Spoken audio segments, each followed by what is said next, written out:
That's amazing. Awesome. Yeah. And they're ready to go home.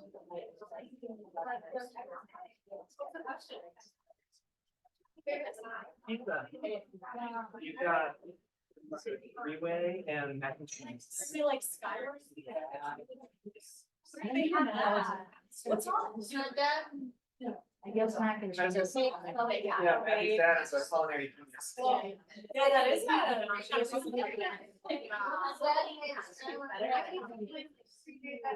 know, right? Not the other day. I was like, okay,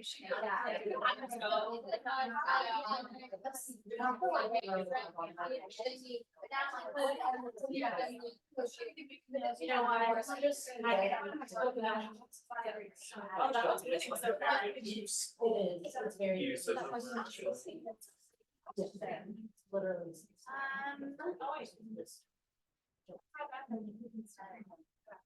We're good? Yeah. Okay. Can everybody hear me? I feel like it's like far, but I don't want to be too close. Okay. So hi, everyone. I'm Anna. I'm the PT that's part of Lend. And so I'm joining you today to kind of talk about our friend Calvin. And so basically today what we're going to go through is the evaluation process for physical therapy, the methods that we use, what we found, and what we're recommending for our friend. So during the evaluation, we have a subjective information portion. So we kind of discuss any gross motor concerns that they might have, any developmental concerns that they might have, their general developmental history, and kind of what their home environment looks like. For objective information, we get into those more specific PT related things like strength and range of motion, coordination, gross motor skills, how they're just kind of moving around within their environment. And in this situation, we were able to complete a standardized assessment, and due to Calvin's age, since he was, I believe, 29 months when we completed the evaluation, we did the Peabody Developmental Motor Skills Assessment, which is geared towards that younger age range compared to our friends that we did last semester. And then typically at the end of our evaluation, we discuss what we found, if we need to make any appropriate referrals, and what our general therapy recommendations are going forward. So a little bit about the evaluation, behavior, and environment that we experienced during our evaluation with Calvin. He did a lot of playing. He was intermittently cooperative with different activities that we wanted to do. He didn't love therapist-directed activities, which again, most toddlers, it's not their favorite thing. He did require frequent redirection, but he was fairly redirectable throughout the evaluation. I'd say inconsistently, he was able to kind of follow those 1 to 2 step directions with what we were trying to accomplish during the session. And even with kind of just repeated demonstration or opportunities to complete some of the activities that we had, there was inconsistent participation and improvement with some of those tasks. He did have a couple fleeting instances of frustration and tantrum-like behavior, but again, fleeting, they were very short. And he only had one instance where he kind of put himself onto the floor when he was mad, but then again, easily redirectable, got back up when we were able to kind of change the activity. As far as subjective information, in general, mom didn't really have any gross motor concerns about Calvin. She said that he loves to run, jump, climb on everything. She did not note any excessive trips or falls or anything unexpected for a typical 2-year-old.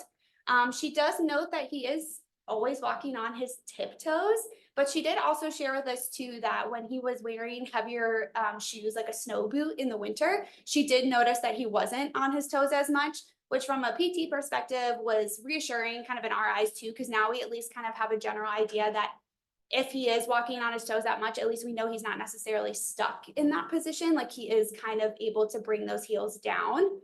She also did mention that older brother and his dad do have a history of also walking on their toes. She does state that older brother seems to be kind of growing out of walking on his toes, but he did as well. And for just like generally before our evaluation too, I had done a quick chart review, and Calvin had spent a little time in the ER and got 3 stitches on his forehead after he fell at the arcade. Mom said he was trying to get in between like 2 games, and the area was not set up in the safest way for Calvin, but he is fine. He was unaffected. She denied any symptoms that could lead us to believe that he might have a concussion or any secondary effects from his fall. And then in general, we also kind of discussed their home environment, what his education environment looks like right now, which he is mainly at home with mom, and different things that he likes to play and do for fun. Getting into objective information. So we looked at some range of motion, mainly from like his hips down.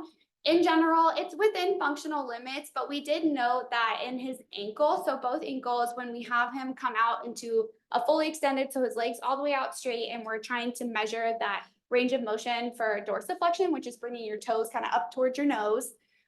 He achieves about 15 degrees on both feet, which is less than expected for his age. We'd expect him to have at least 20 at this point, if not maybe a little more than that. So we're thinking maybe he is starting to get a little bit of tightness in those ankles. We also noted some mildly restricted range of motion in his hamstrings, but nothing that kind of impedes him functionally. His strength was within functional limits, and so is his muscle tone. As far as posture, he gets in and out of various sitting positions very easily, safely, independently, no concerns there. Standing, the comment that is there is related to specifically his foot posture. So when he is standing and has his feet flat on the ground, if we think about feet being kind of here, we're nice and flat on the ground, what we notice with Calvin's is that he tends to kind of come inward, which is that overpronation on both feet. And that heel bone in the back, we notice kind of tilts a little bit.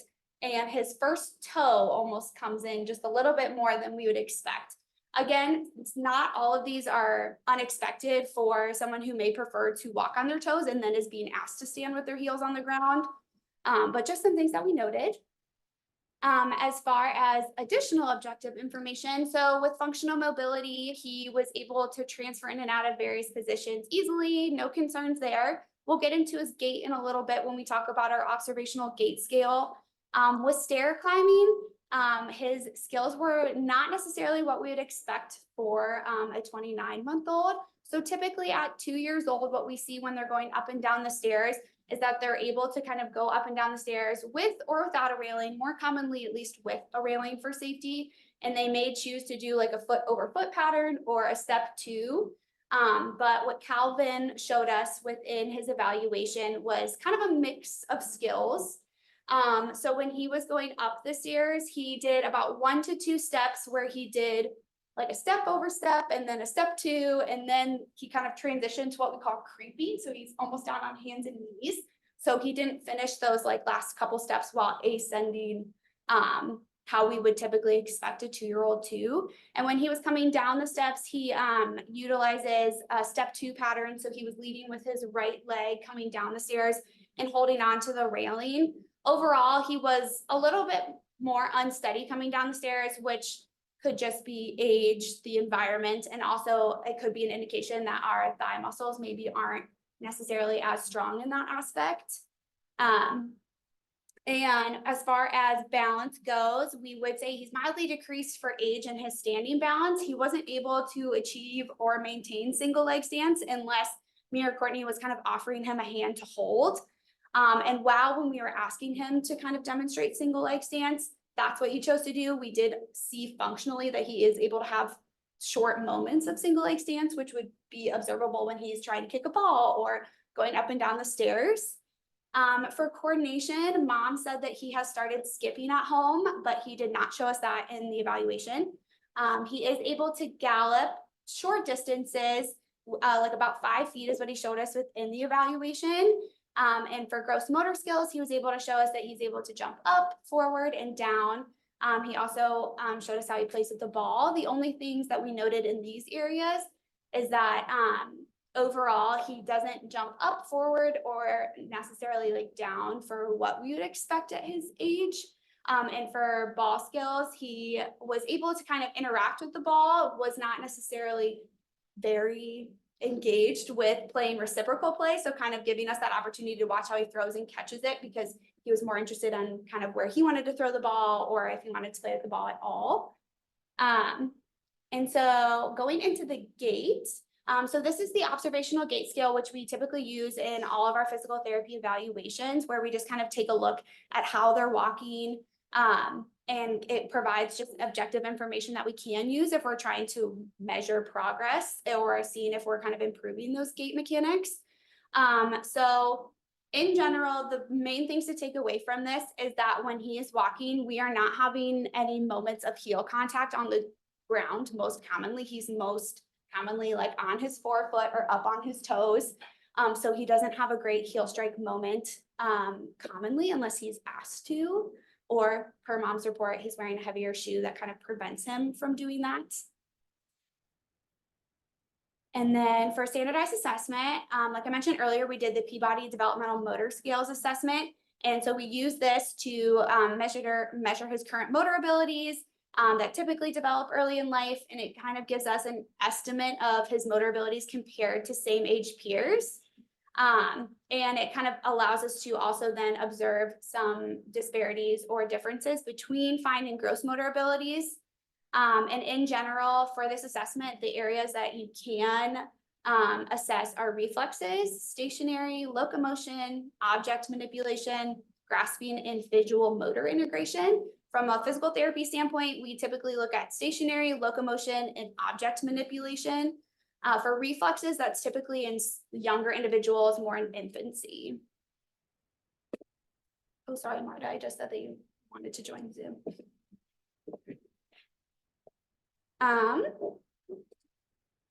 For his results, I think the big disclaimer that I want to put in front of his results on the Peabody is that while we were able to kind of score this assessment, it is important that we understand that they're likely deflated overall his scores just because of his disinterest in the standardized play that's typically required for these assessments. And so his scores specifically in stationary and object manipulation are likely not an accurate representation of what Calvin is able to do on a day-to-day basis, just based on his play preferences and other things that we observed outside of the standardized assessment.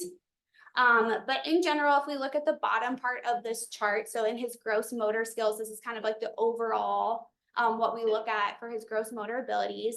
And so if we look at his Z-score, it puts him at a negative 1.87, which if we're thinking about a bell curve, like I have on this next slide, that is going to put us very close to being within that 2 standard deviations from the mean. So again, this is kind of depicting that he is below average in his gross motor abilities for what we'd expect at 29 months. But also important to remember that the standardized play required in this assessment was also not a very accurate way to kind of assess Calvin's gross motor skills because he enjoys playing in ways that he enjoys playing. And in general, from after the evaluation, the general recommendations that we have regarding physical therapy, we did make one referral, which we had an opportunity to talk to Brad about and mom within the evaluation, was that we believed that Calvin would benefit from an order from Brad and a referral to an orthotist to obtain a bracing option that kind of helps with the toe walking. And I brought an example. So this is generally the brace that we recommend in this situation. And what it does is if they are trying to come back on their toes, we call it a plantar flexion block. So if they're trying to get up on those toes, it stops them kind of here. So it kind of helps with facilitating a more neutral gait pattern as they're walking, especially if their preference is to kind of push up on their toes. And so we talked to mom about what this brace was, what the goal of the brace was, and that kind of pursuing a bracing option and physical therapy now in his gross motor skills and development would be beneficial, because if we even think about the concept of neuroplasticity, the younger they are, the easier it is to kind of learn and kind of improve upon those skills versus trying to maybe evaluate him as a 10-year-old where that tightness may be very far advanced, and we might have to start with other protocols for toe walking where we have to try and get the motion before we can even talk about daily wear of bracing to kind of address that gait pattern. Mom was very much on board and also had some additional questions about things that maybe older brother could do or people she could talk to about that. And for physical therapy in general, we recommended about 6 to 8 visits just so a physical therapist is going to be able to assess the fit and the benefit of the bracing from the orthotist. We'll work a little bit on gait training and different exercises related to that to ensure that he is kind of starting to facilitate a more neutral or typical gait pattern. And we would want to work on some of those age appropriate gross motor skills that we noticed that he may be a little behind on in general for his age. So that would be like going up and down the stairs, the jumping, the ball skills, and more things related to that. But in general, that is what we found. Does anybody have any questions about the physical therapy evaluation for Calvin?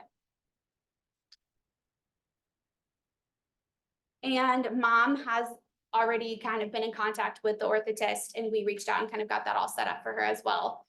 So it is likely that the next time any one of us sees him in a clinical setting, he likely either is close to getting them or he may already have the braces. So we've had that figured out for a couple weeks now. What's up?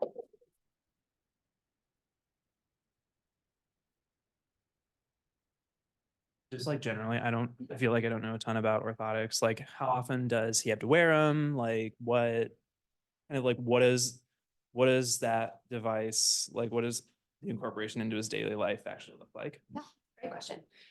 So typically when we recommend a day wear brace, so the purpose of this one is that he would wear it throughout the day as we are kind of working on some of those other gait training, strengthening, stretching, those kind of skills. The ultimate goal for toe walking, especially since his is not related to muscle tone or an underlying neurological diagnosis where this might be a forever kind of accommodation for him, the goal would be to eventually help him kind of wean out of the braces. We don't have a great answer for how long that takes because it's typically different for every child. But this would be a daytime wearing brace. So while he's awake and kind of just ambulating in his community, participating in what he wants to, he would be wearing braces for now. Typically when they come in for physical therapy sessions, we then assess kind of taking off the braces and having them do some activities to kind of then help them bridge the gap between wearing the braces during the day, but also having some of those opportunities to strengthen and utilize those muscles without the braces on.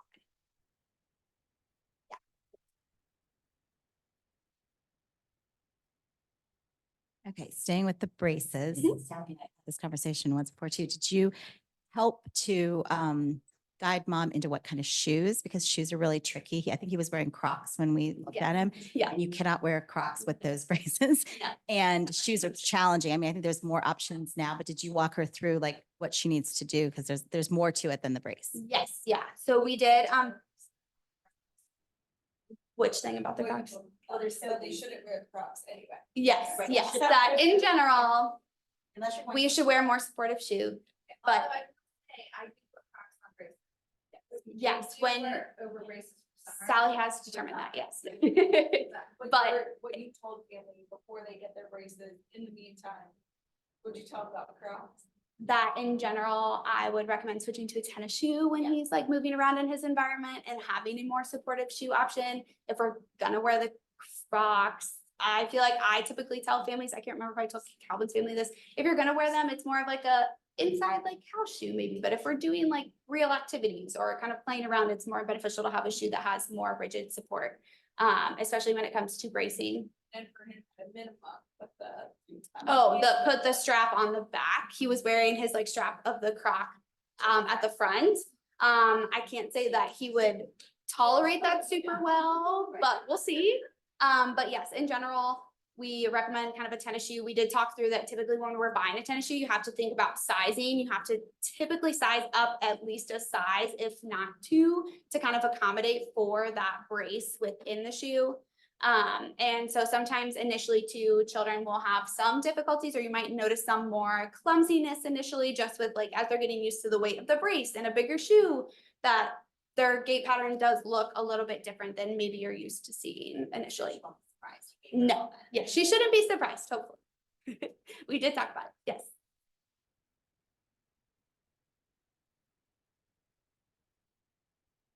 Very nice, thorough presentation, Anna. I have a couple of questions. The first one is, sometimes I see kids that they have done their so many sessions with PT, but they still have the bracing. Like, what is at the very max that you would go in a kid this age before they get refitted because they're growing, you know? And that's the first question. And the second one, because they're not like an ongoing PT at that point. And then the second question is, for kids that, you know, have a lot of sensory issues or kids on the spectrum, do you sometimes find that they have difficulty like tolerating those? And if so, like, how do you kind of get them to tolerate them? Like, are there desensitization techniques you have? It's a great question. So to answer your first question, so typically if the braces are more of a long-term solution, what we recommend is that every year or so, you're being assessed to see what the fit of the braces is and like whether or not we need to kind of go up a size, or they have been situations too where maybe a child hasn't grown a lot, but they are still assessing it kind of at that year mark to see, are we getting pressure marks somewhere else? Does it need to be pulled out or adjusted, new padding, what have you? But so the longest that we like to kind of let it go without somebody assessing it would be about a year.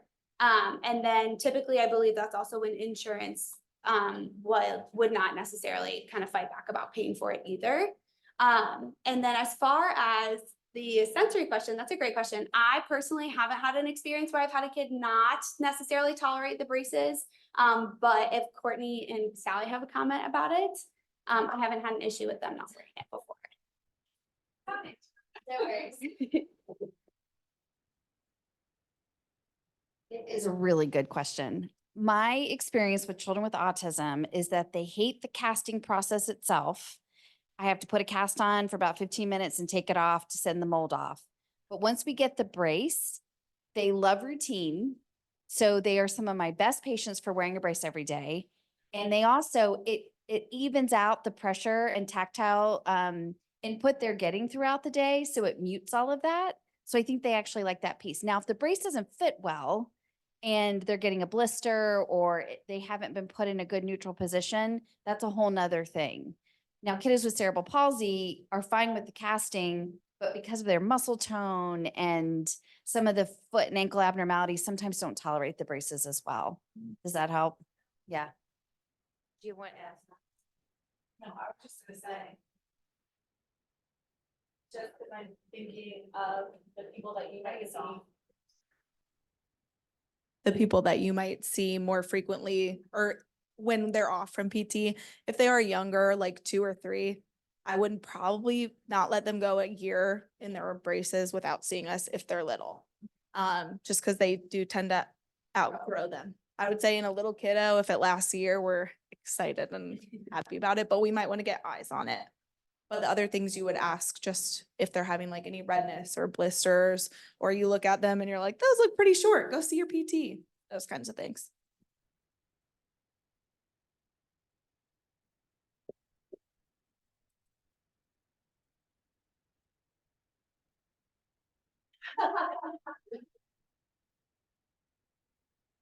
Okay, just make sure no one else has any questions. I'm gonna go around. Ruthie, do you have anything to add? Any questions or comments? Jamie? Brad, anything else? Alyssa, do you have any comments or questions? Taylor? Maddie? Do you have any comments or questions?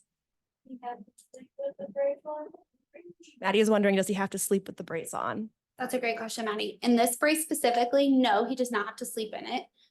There are other children where we may recommend a night brace to sleep in for stretching, but Calvin was not tight enough where we thought that that was necessary.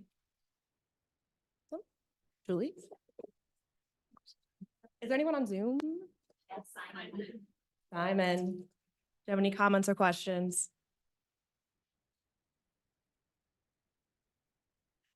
Off mute, you're on mute. Now you're off. But I can't hear.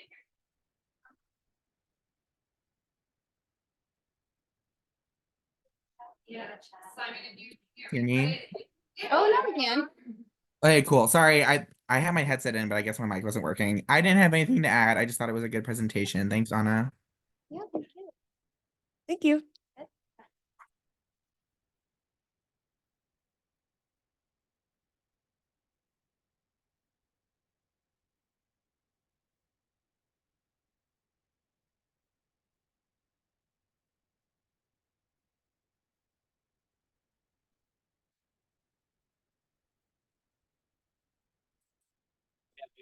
We just talk down here. Really? I know. The only thing we did last semester was. The only thing we did last semester was, I remember I was like the thinking person. So I picked up. Oh, yeah. Is that? That was like such a. We can. Oh, I think we're. So. Do we wanna have me up? Yeah. Okay. No pressure, no, then don't worry about it. I was gonna say, Yeah. You want us to scoot down or closer?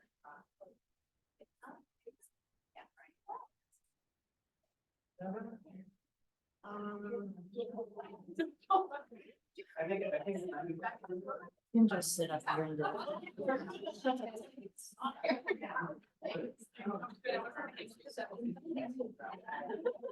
There's all kinds of-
I wonder if while we're waiting to get set up, perhaps we could just discuss if there's anything that anyone in the room feels is something that we haven't fully explored in all the detail that we need to, or are there any other issues that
I'm sorry if I'm interrupting someone talking. I heard Brad ask a question, but I haven't been able to hear anyone else talking if anyone else is.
Can you hear us now?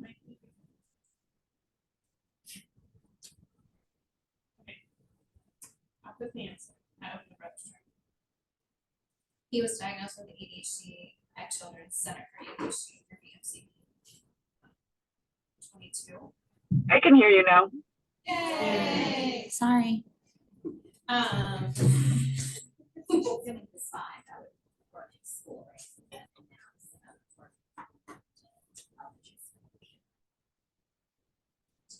Just doing that. And then since then, all of that, I mean, I don't know if he's done therapies elsewhere, but it looks like ADHD is being managed by primary care. And it doesn't look like the family participated in any of the Center for ADHD's treatment programs. They were referred. We know about those two processes in terms of differences. I see Lindsay smiling.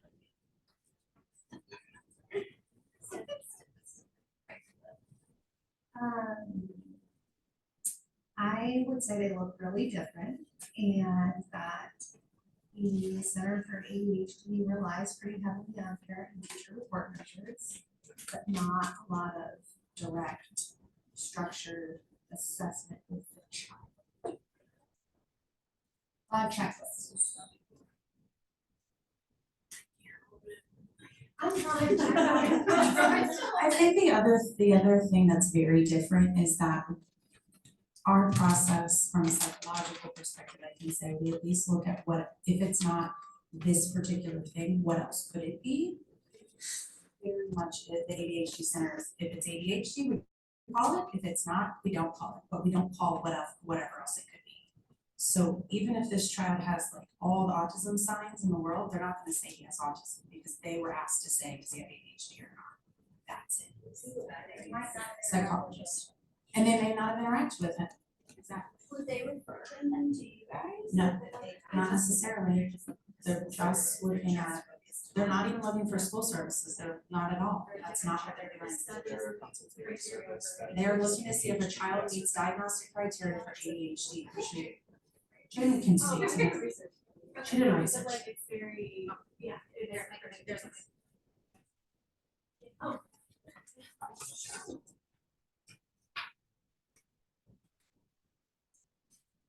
Yeah, I was gonna say something similar to that. The reports I've seen have all been parent report measures, maybe, probably not in a 5-year-old and interaction with a 5-year-old, what I know. And pretty specific to like the outline symptoms of the DSM, whether they meet or not. They don't meet with the child at all? That was all I wanted to say. It depends on the age, but like from the few reports that I've seen, they're pretty. Yeah. There's heavy reliance on the primary care observations.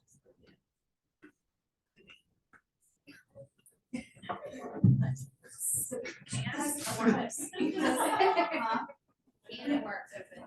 Okay, well, no, only, yeah, I mean, so mom is clearly here because she's seeing issues in Calvin and clearly needs interventions, right? And she's comparing it to the older brother, so I mean, I can see where if you had two children that were acting differently, like you want to like dip into both, right? Could in the recommendations, could it be brought up to say, and not to reveal that you saw that he's had this ADHD diagnosis at all, like you can't say that, but could you say, you know, you brought up a couple of times that the older brother, you know, between the telephone or whatever, and maybe provide him an assessment and offer to have him fully looked at too, to see the criteria that come to do. But if he's our fault, you know.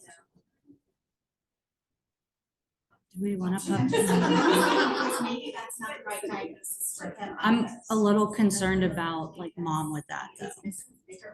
If we had him as a fall kid. Because mom is very overwhelmed right now. Too much for mom. With work and trying to find a job, she's already very stressed that she's had to work around our ITT schedule. So I definitely think it's worth like, if it was something we would do, it's worth offering to mom, but I don't know if that would be an extra stressor for her. I also think that mom has a little bit of guilt with everything going on. It's mom guilt, parental guilt, whatever you want to call it. I think she's very overwhelmed. She's very stressed. She has a lot of friends, but they don't understand what she's going through. So I think it's going to be really important to set mom up with support groups and parent to parent where she can get support from someone who has that lived experience, and hopefully through those networks and support groups, she can find a way for her older child to get additional help if needed. I think that was beautifully said, Alyssa. Yes. And to go back to Julie's question, I just want to be very clear that like Calvin is the patient, so we can't provide any recommendations for a sibling. You can provide family recommendations, but something as specific as saying, you know, we can help your other child get an evaluation, that's out of the context of this referral question, that's not in our base. Does that make sense? Correct, but could we help get that, but if she brings it up at the ISS, they can more than happily, you know, help provide, hey, let's bring in the social work team to give you a call and help give you the resource that you can get for your other child, but that's not something that we would ever write in this patient. So if she brings it up later, with this kid that will come back to see us, if she brings it up at any point, then we can say, sure, I've got resources, these are the places you can go in the community for this kind of testing, and that their conversation. Not at his. No, you're thinking about. But I'm gonna put this mic back to my team. Julie, you're fine, and that takes courage. I think that. Absolutely. This is, I don't have to take the script, I'm just like, maybe we could go with that also start with his own version. Right, and or they could all three, dad, brother, and little guy could have sensory processing issues, which was why they're toe watching, or all kinds of things, right? But it's like what Anna did in her appointment, when they brought up the other brother and his toe walking and asked if this is something he should be seen for, she could share, as she did, like the longer you toe walk, the more likely you are to get tight. You know, it would be great to have him seen by a physical therapist. And that's the advice she can give. Yeah. Excellent discussion.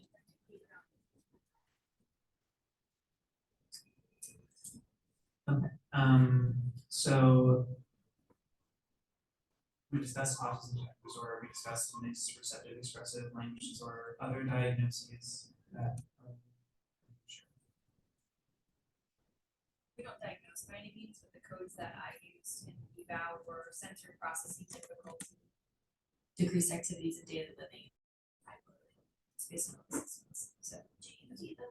I know, cause like, it's not. I think if I'm going to be making referrals. If I'm going to be making referrals for specific things, like for example, I think for the orthotic setting, like gait abnormality or something like that. But if I'm going to be like using the diagnoses to like make a referral, and I guess in my ability perspective, I'm not an expert on that. But usually autism spectrum disorder gets you in a lot of doors. So I don't know that we need to be super exhaustive on that front. But also thinking about just like what is, you know, clinically significant. And to me that autism and the mixed receptive expressive language disorder are going to be the kind of the like ones that we determine on the basis of our clinical evaluation. The interesting thing too is like with autism, you expect sensory processing, right? That's part of the diagnosis. Toe walking goes with autism sometimes, if that's why we think he's toe walking. But yeah, thinking through those kinds of pieces where it would be part of what you would consider the disorder. So then thinking through recommendations, I know we have some things compiled here, so maybe it's best to just go through these categories that we have and make sure that we agree with what is listed there. And I might just go ahead and read them aloud and we can see how we feel. So from an educational and vocational perspective, we have early intervention. I know we discussed before that in Calvin's case, this is going to be, he's at like that 2 year, 6 month period. And so there's not going to be a whole lot of like intervention intervention. It's a little bit more about like transition for like preschool planning, IEP, that sort of thing. And I think all of those things are great. Sorry, back to that. Does mom know specifically that's what EI is for, and that it shouldn't be necessarily like an overwhelming amount of intervention? Yeah, I have Okay. discussed it with her, but I am going, because she knew we were like really in crunch time with his age. Yeah. So I am going to reiterate when I talk to her, like, this is not going to be so much intervention, but like preschool readiness. She may be able to get a couple sessions in. I know sometimes they try to squeeze in like 1 or 2 sessions.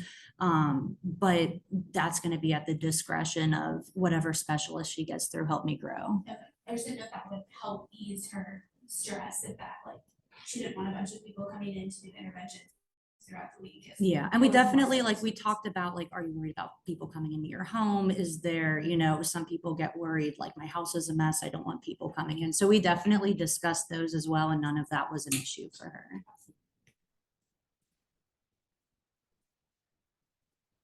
Anything else from an educational perspective for Tom and I? Yeah, I have some additional information in our psych report about like educational recommendations and like the EIBI program downstairs. If family feels like that's feasible, I don't know what if they're already enrolling for next year, if that would be feasible, or what's stats would be age wise. I guess it's, yeah. No. Okay, fair. Right, okay. So yeah, I think I was just gonna say I have more recommendations there, or like, I'm just explaining what ABA center-based programs are. I also thought about if he would be a candidate for EIBI, but he's too young currently. No, but she loves giving 2-year-olds information. So if they're interested, send it to her. He will be 3. Does that matter? That he'll be 3 soon.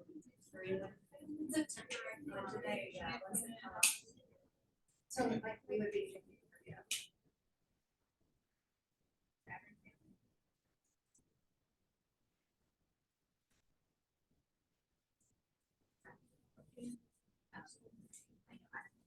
My recommendations too, for getting him into the more.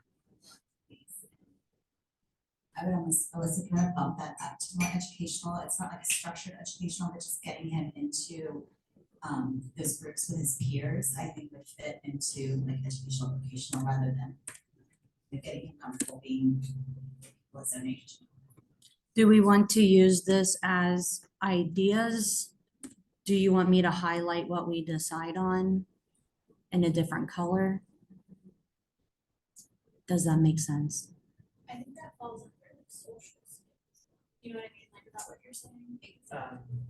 No, just because like EIBI, ABA, like, yeah, what are, because I'm also thinking sometimes like with social work, ABA is something we want to touch on, but they get so much information in the ISS, then like we will get like something in Epic saying, hey, this was a lot for mom to handle in a week. Could you follow up with ABA providers? So ABA may be something that we talk about, but maybe just not at that initial ISS.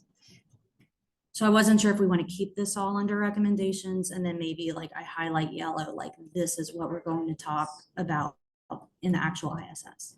Yeah, I think that's consistent. Okay. Yeah. So like definitely EI. And then maybe like hold off the other 2 for now, or what are we thinking? As a team, as a group. Okay, so my comment about EIB. I don't think we should only talk about EIBI. EIBI is a very finite service. It's the preschool program that we run on the first day.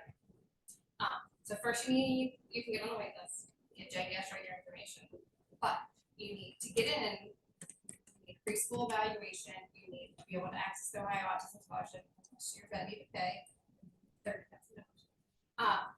So EIBI, Ohio Autism Scholarship, like that all falls under preschool.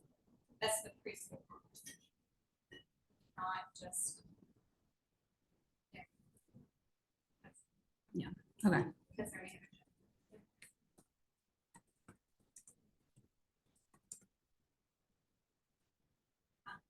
What about the school districts? Some public schools actually do offer early intervention preschools to do. Does her district for sure, does it? Do you know? Every They district all have has to. So she will have to make contact with Reading. She's at Reading, okay. That's with the EI and. Well, that's a pathway for sure. Yeah, I mean, that's what I agree. She needs to do that, but like, that's a great program too, if you're not familiar with school, preschool programs are amazing. And one of the nice things about them too is that they will typically incorporate a small percentage of typical children as well, that then will carry over into kindergarten. And so those kids kind of get used to knowing these kids that have special needs or disabilities, and they kind of already have a pact because it feeds into their school system, and they kind of it's a nice program to them. And it's great if you live in the district, so that's better than 30,000. So we've got EI, which will help us figure out what's gonna be in our toolbox for preschool, whether that's think about heading our way for EIBI or doing more of a local early intervention school. ABA therapy, I feel like the way that tends to happen when I lead ISSs is I will at least introduce the concept of ABA therapy to families, and I will, if they are interested, I will provide them a list of providers in the area as well as the interactive network. So I'm happy to share that with Mom if do folks agree that will be beneficial for him or?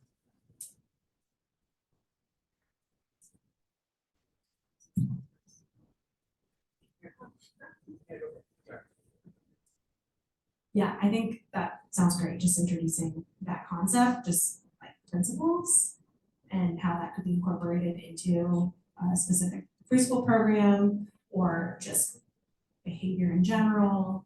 I think that just like laying the groundwork for that while emphasizing getting into EI and how that will link to special ed. I feel like that would be a good framework for introducing that.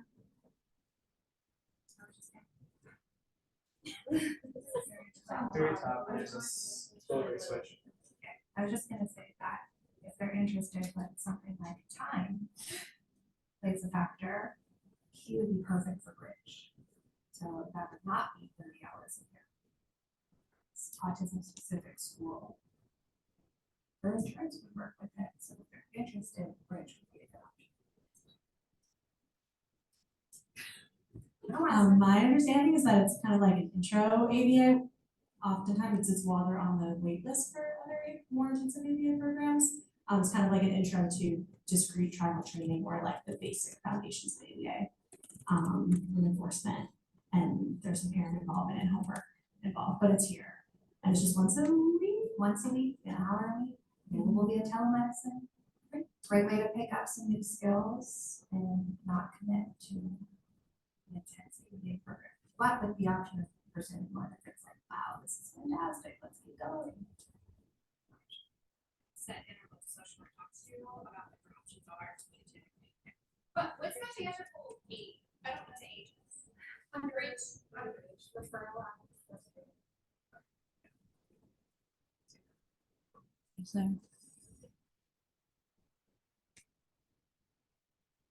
I think many, or at least I know from many times that families have no idea what ABA is.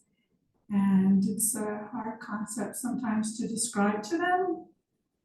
But I was on a work group in the division that created a nice parent guide. So I've been trying to use that tool to provide that to families. So Explains ABA also has some questions in there when you're looking for a provider, just some great resources. So I think it'd be nice for providers to know that so that they can start sharing it with families. Access that. Is it available yet? Yes, it's been available for a little while. I just have it saved off in my own personal library, but I can push it out to everybody if they like it.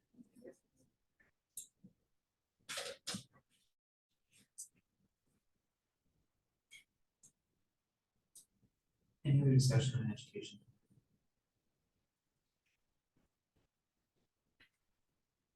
Okay, then I'm gonna move to psychosocial, under which we have parent to parent. And just for my own knowledge, is that like a referral that I place, or No, how does that look typically? it's information, we can give the parent, like either in a follow-up, or we can give you like the contact information for parent to parent. It's either an email or a phone number the parent will call and just request services. Well, not really services, just a parent mentor. Yeah, I'm familiar with parent to parent, I just didn't know like how to thread the needle. No, there's no referral. We also have social groups, extracurricular activities, autism connections. We have Hamilton County TPS with these three.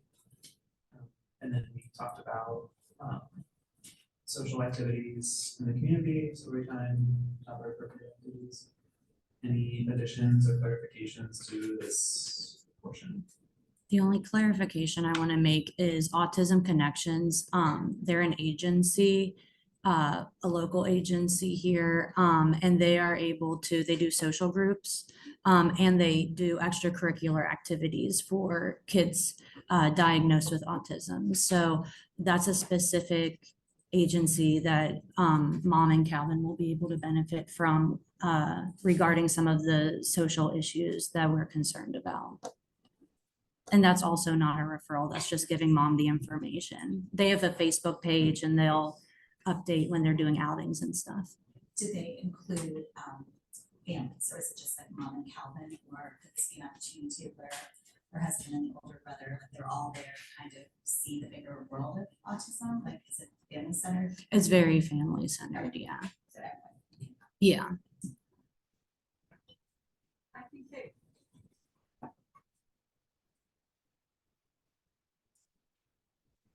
They also, I think, have just moved into like a sibling arena too, so they're kind of branching out in different ways.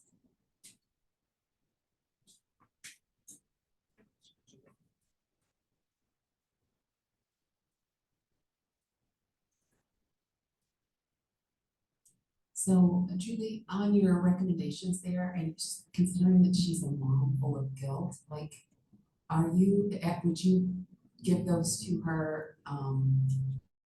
Because if I saw that list, Right. I would be like, Right. I should be taking to the story time every week, and you know that I don't, how would you frame that so that she could?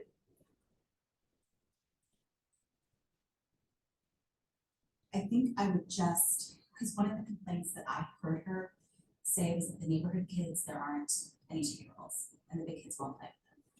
When they go to the play group that they have with all the moms and the older kids, no one plays with them. Too. So I would just say, in an effort to get them ready for preschool, to start seeking out just some easy, and I wouldn't even do it with any schedule, but see what your local library does and just go to a preschool story time to get him comfortable being with 2-year-olds, because he's not, from the way she describes it. But I don't think I'd lay all of that out at her, but I might, because that is gonna be his world.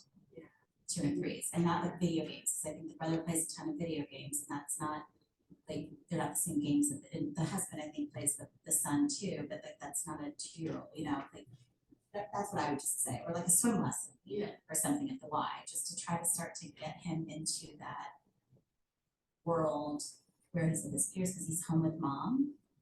And then with all these older kids, he's not in that space because he's not in daycare or a structured school. So I agree with you, that looks judgy. I don't know how to relay it. Possible options, I like that. Do you think you'll get some of those things by going to preschool and getting connected with like autism connections versus?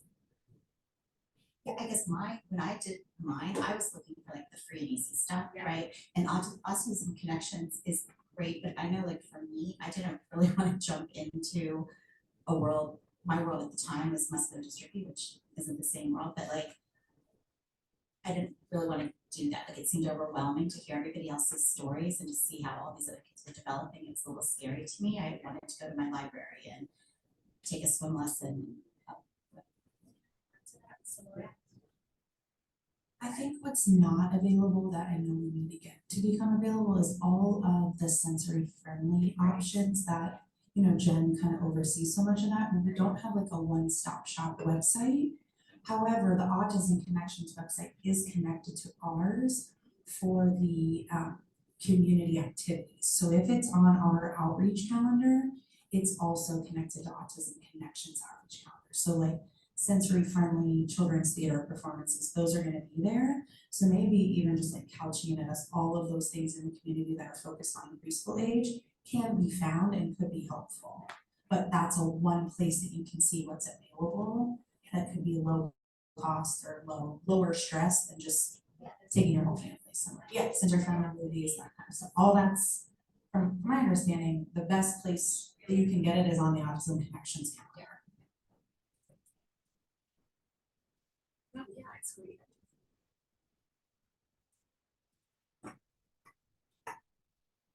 I think providing a newsletter, a copy of the current newsletter for the division, and then the Autism Connections is a good way to link in, and then families can kind of see what they're all about, and then if they want to sign up, then they can start receiving the activities.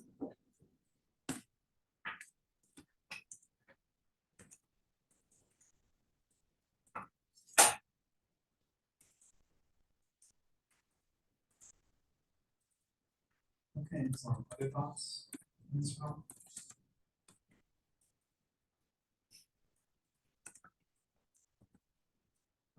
And I move on to speech and language. We discussed a need for speech and language therapy.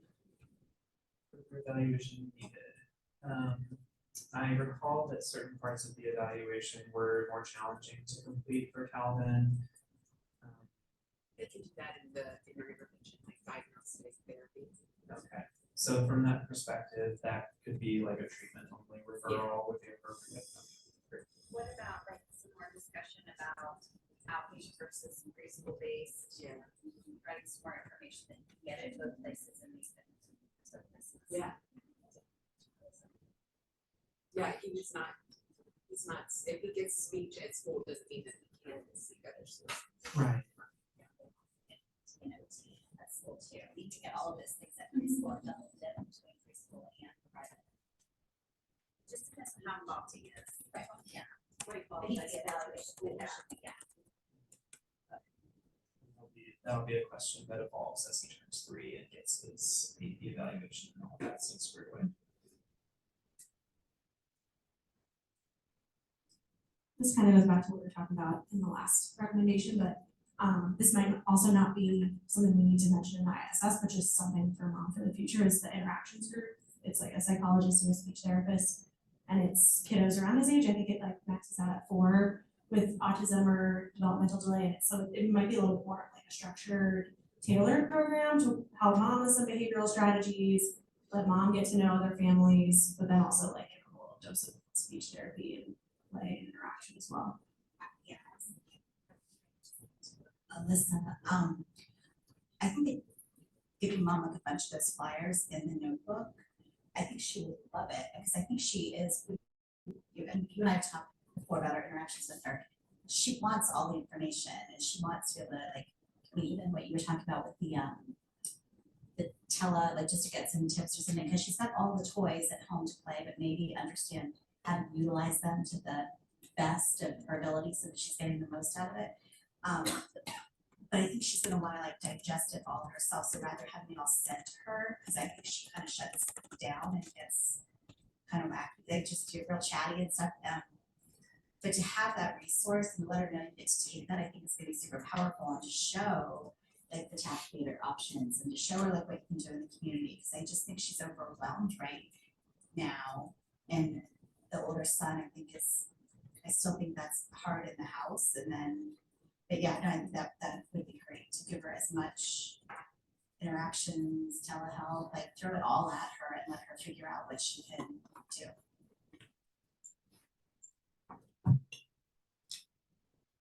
I had a question related to dental catches my eye up there, so I know it's nothing I don't think we discussed anything related to that, it's maybe outside of what ITT does, but I always think it's really an important thing to discuss with families, especially families with a child on the spectrum, because I've seen a lot of children come through with dental caries. It just becomes a progressive snowball problem. So I always think about, I talked to Carrie about that, and I did an observation or did her FCC actually at the dental clinic. So I think it's something that's overlooked as far as engaging families with thinking about dental care, early dental care, and that becoming, like, if there's feeding challenges, which it's not in the situation, but if you add in dental problems, you just really exacerbated the problems.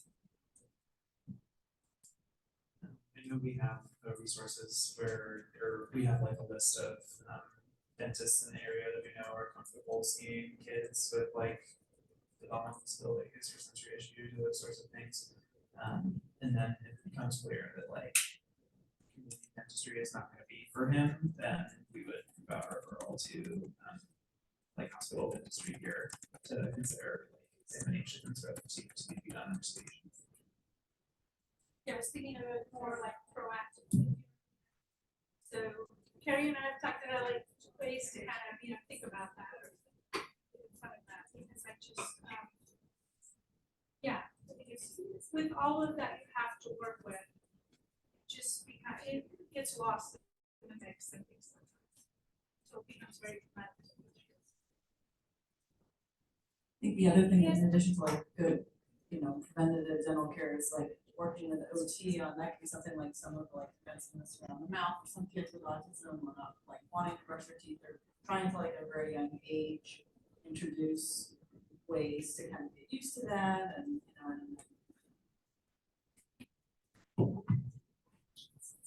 in our evaluation, she reported that he has no difficulty tolerating toothbrushing and that he's actually motivated to complete it, especially when it's like a social game between the two of them. He just needs assistance for thoroughness and coordination when he's wanting to toothbrush. And he doesn't have any other eating concerns either. He prefers softer textures, but eats a good variety, and usually the meats are like really treated for his challenges from throat. But she said he eats fruits, vegetables, and most meats as long as they're soft. And please know my comment wasn't specific. Oh, to yeah, him. yeah. So No, you're good. That's what I was gonna say, Elizabeth, that's really common problem in kids with autism, with other developmental disorders, that I think we don't think about it early enough sometimes, or it's just things, it's kind of takes a back burner sometimes. Cause it's something, and then we see them down the road, it becomes a big issue with finding appropriate dental care and the dental caries and. And it is super hard for families to get in. Yes, it's really hard. It's impossible. I understand on both sides why that is, but so being able to be successful in the community setting, dentistry just is a huge quality of life issue.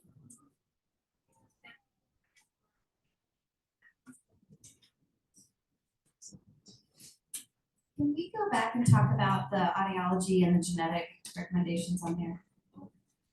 Yeah, I was gonna circle back to those. So audiology, reeval in one. Yes. Excellent. Any additions, clarifications? No, we just need to get more information, and he wasn't able to do quite everything, but we definitely have enough to say he's good for a year. Sweet, thank you. Genetics, since he is being diagnosed with autism spectrum disorder, our recommendation is that genetic testing is considered by the family. So I will typically kind of talk through what that looks like. It's also blood draw, results take a number of weeks. So I have managed to go over that. So I can share that. Part of this feel how much it could cost the family, because I feel like I've heard that too on the back end, that families, they're like, yeah, I'll do it, but then they don't realize they're gonna get hit with, Yeah, so my understanding is that we do typically run it through insurance, and there's options for if we find that it's not covered by insurance, typically we'll either consider other options or will provide a certification of medical necessity to be able to pursue that testing. I do try to remember to say something about, because people have these big deductibles, and so they need to think about that, like, yeah, your insurance may, it may get approved, a lot will get approved from your insurance, but if you have a big deductible, you're gonna have to meet that first before they're gonna, so. If they wanna wait till the end of the year, usually this isn't something urgent or emergent, so if they wanted to wait to like strategize with their insurance, you know, I'm fine with it. To discuss that if mom loses her job, they might apply. That might be something we will probably end up medicating. Yeah, 100%.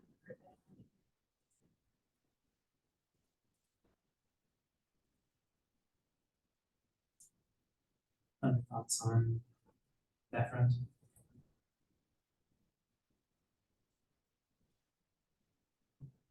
And then from a physical perspective, we discussed occupational therapy, whether that is more of a like consultative model versus just like a short burst. And physical therapy, we've already put in motion some of the orthotics things, and then recommending a course there initially includes 6 to 8 visits. Additions, clarifications on that front? So I remember our discussion kind of right after my evaluation was more, like the short burst idea was kind of to give moms some of the education on like sensory diet, so like proactive sensory strategies. It does have a lot of things set in her home, that are making Kelvin successful, just being able to engage, in sensory, a lot of different sensory play. And then we kind of talked about that behavior piece, like do we stimulate more of his behavior, challenges, are those because of sensory challenges or just like, you know, because of some of his restrictive patterns. So I think just our clinical thinking was maybe, again, we just present like that and see if ABA is working well for like those behaviors that we're seeing, and then bringing OT in to be the support in that. So it's just trying to remind us that that's important. He did have, you know, he was a little low in his fine motor skills too, so there definitely are skills that we could be working on, that I know mom's primary concerns were doing. And then just thinking of school relation, I definitely, going into preschool, I think my only fear is that he's gonna be required to sit down and participate in certain activities, and so if we don't get ahead, or if we're not proactive on sensory strategies, to help regulate his body, with success.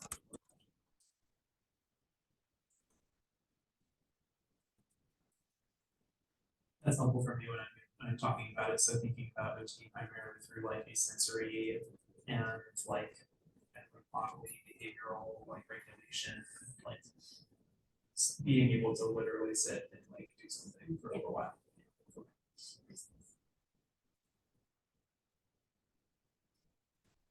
Other additions or clarifications here?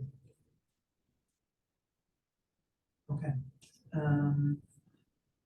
So then let's move on to other recommendations. Limiting screen time, yeah. Sorry, Yeah. I left out that. Some of these are just like not gonna be discussed. It was just what came up in conversations over the last couple months. So I think certainly, that's a discussion I have a lot, so, How's that received? How do you like you know, everybody is all like, yeah, let's decrease the screen time, and then, you know, but it's life, right? Right, Like, so if you they know. wanna say it in the appointment, but you're probably, it's very hard to do.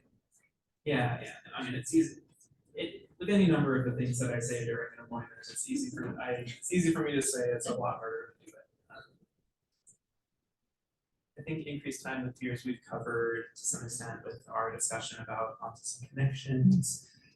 child life assist in waiting room if needed. I think that's, so I don't know that Calvin was someone who was like necessarily formally evaluated from like an adaptive care team's standpoint, but that's certainly something that could be built in for him. If we're finding that that's going to be an area of difficulty for him. I know that Carrie didn't have the chance to do like a hands-on evaluation with him, and so I think as we go along with his time at DEP, that's something that we can continue to visit. We did talk about kind of reactions to behavior. Certainly, we're going to be addressing that, I think, in a number of ways through some of our therapy recommendations, but I'm also happy to provide the positive behavior support handout, which isn't too long, but I know we're getting pretty hefty on the amount of paper that we're going to be. Can I add really quick, just the class list there, instead of maybe going into too in-depth, the understanding behavior class would be that, and it's like an hour and a half. I don't know if you guys have already talked about that or not. Is that one of the just like DDBP like class offerings? Okay. Yeah, offered 2 or 3 times a year. Sweet. Yeah. So yeah, I'd be happy to have a class list. I would want to make it as less. Yeah, definitely. Or family coming on too, that like, you don't have to get into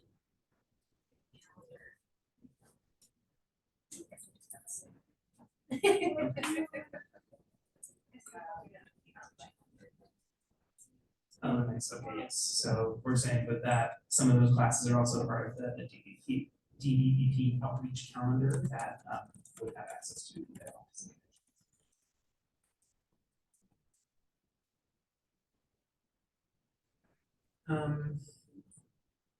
Do we feel like the way in which we are planning to share some of this information or the resources that we are planning to share with mom, do we feel like we're doing that in an appropriate manner? Too much, too little? What's people's sense on that? Just because I'm seeing our kind of discussion here about educating mom about resources, I've heard from a couple of folks that it seems to be like more is more, information is better.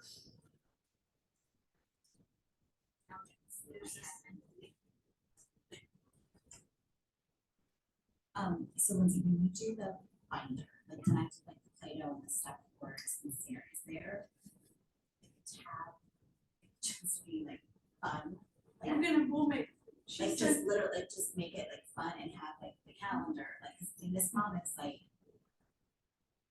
fun and loose and casual. And so I think if that part was loaded and she just was having that bad week, she could go to fun and like just see what's in there. I think she will use the binder. So I don't think that it's too much to give her in the binder. I think speaking to her is going to be too much. I think you want to say very little to her, but say there's tons of fun things. There's the sensory that and just load it with all of that. Because I think even to my point, like the podcasts and the apps, I think those are great resources, but I don't want to talk down to her like what you're saying or make it sound judgment. Like I've not seen that. I don't want it to come across like that. But like, just find the voice that works for you. And there's a million out there. Julie, Lindsay emailed us just now about we'll create a binder together. Is that that section? Yeah. So We have to do it all. Yeah. No. And so I think Gary, to Brad's question.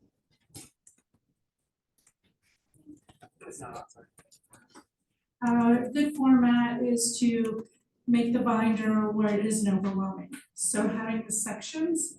So I always think it's nice as you go through the report that the family has their own report so they can follow along with you. And then any next steps, you can like prioritize them with them and then highlight anything. Like you said, you could have a fun section where we put all these great community resources and such, but it can be, she can look at it in her own time. And so you can kind of outline where everything is and get them comfortable with their binder. and where everything is. And make sure before they leave, they've identified with you what's their next steps, the priorities and their next steps, and how they move forward with that, connecting with contact numbers or whatever else. So we just noticed there's nobody else on Zoom, we can stop.